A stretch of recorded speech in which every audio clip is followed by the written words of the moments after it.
Hola amigos! So it's me again, KCDL, at for today's video is maglalagay lang naman tayo in order ko dun sa Lazada. Tagal! So we order, ito, push lock. Parang bukas na. Actually, bukas naman talaga ito kasi gusto ko na ito kanina. So here, I ordered the Black Knight limited edition of the push lock. So i-try natin dito, install dito sa ATV natin. Tara! So ito, unbox natin siya guys. Ayan. So as you can see, ayan siya sa loob. So ito na yung pinaka cellphone holder natin. And then, may kasama siyang Allen wrench. And then dalawang, ano ba tawag sa ganito? Para siyang bushing. Yeah, para siyang bushing na nilalagay doon sa handlebar niya guys. So, ako naman, before ko naman ito i-unbox, is nireview ko na naman na ito guys. Kaya alam ko na. And kung mapapansin nyo, wala dito yung yung universal push lock adapter kasi kinabit ko na siya doon sa phone sa gamit natin yun. So, papakita ko sa inyo kung paano yung ito guys. So, syempre first, kunin yung Allen wrench and then iwagan natin itong tornilyo dito. So, kung sa maluwag na, so ito yung stock na kasama niya guys. Ganyan lang siya kanipis, kung makikita nyo. Super nipis niya. And ito yung pasok sa ADB natin. Simple lang naman, lalagay nyo yan dyan. Ayan, and then saka nyo siya ilalagay dyan. But, ito yung issue dyan. Once na you put this one, pag yung stop ng bushing at inano nyo to, iligpitan nyo. Ayan.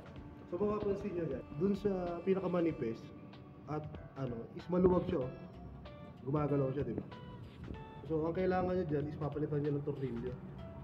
Yung mas mahaba pa dito, pakita ko sa inyo naman yung dalawang reserva na kasama niya. Ito naman guys yung second na kasama niya, second bushing. Tawagin na natin siyang bushing. Yan. Pag nilagay nyo siya dyan, papakita ko lang sa inyo kung ano yung itsura para may idea kayo. Ang layo, di ba?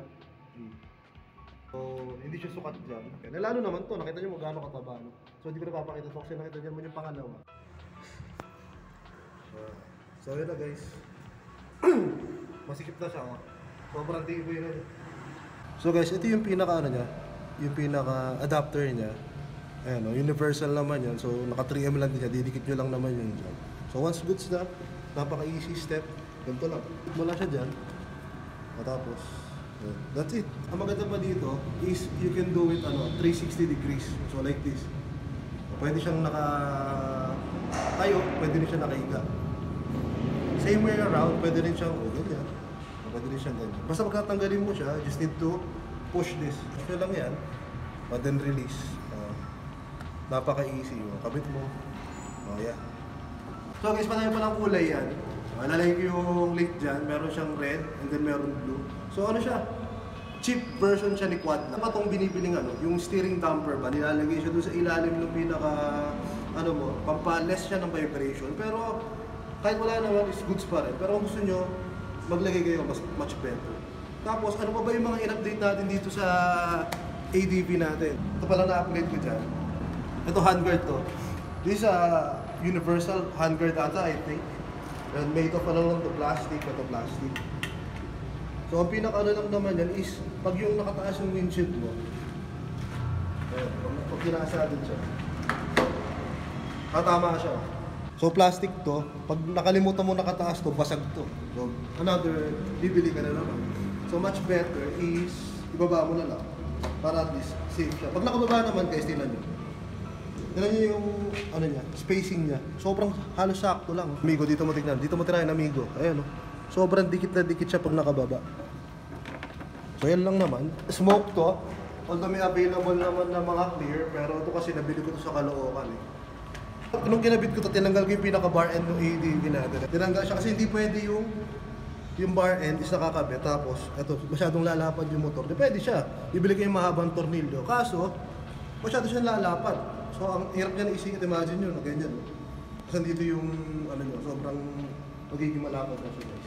Ito pala dito na tornilyo is yung stock. Kasi yung kasamang tornilyo nito, ito na yung mga amigos. Sobrang taba niya and maiksi siya.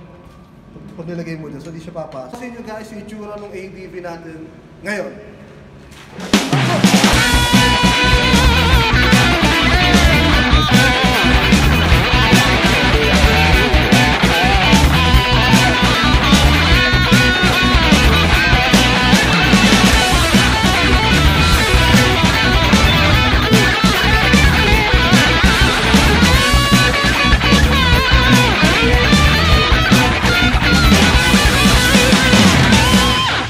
week kasi guys, we're going to Baguio na. So, yun lang naman, konting update. And thank you dyan. Shoutout kay Espino for being my cameraman today. So yun naman mga ka-amigos. So see you sa next vlog.